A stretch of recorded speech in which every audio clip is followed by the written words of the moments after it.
In today's video, I'm going to teach you how to create a new table in Airtable. To get started, open the Airtable base where you want to add your new table. A base is the main workspace that holds your tables. So before creating anything new, make sure you're in the correct base for the project or information you're organizing. Taking a moment to confirm this now can help you avoid adding a table in the wrong place and having to move things around later. Once you're inside the base, look at the table tabs across the top.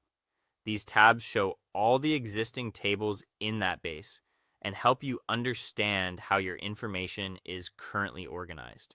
This is useful because your new table should fit into the overall structure of the base in a logical way.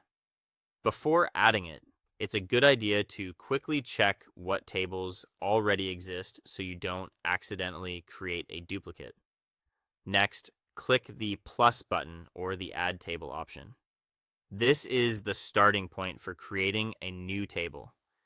Airtable keeps this process simple, so once you select that option, you'll be guided into the setup choices for your new table. At this stage, choose how you want to set up the table. You can start from scratch if you want full control and plan to build the table manually. You can import data if you already have information prepared in another file and want to bring it in right away. Or if you want a faster starting point, you can use a template. The best option depends on how much of the structure and content you already have ready. After that, give your table a clear and descriptive name. This is more important than it may seem because a good table name makes your base easier to navigate later, especially if you're working with multiple tables. Try to use a name that clearly reflects the type of data the table will contain. Then add the fields you need. Fields are the columns in your table, and they define what kind of information each record will store. As you create them, think carefully about the categories of data you want to track. Clear field names will make data entry easier and help keep everything consistent. Finally, add your records. These are the individual entries or rows in the table.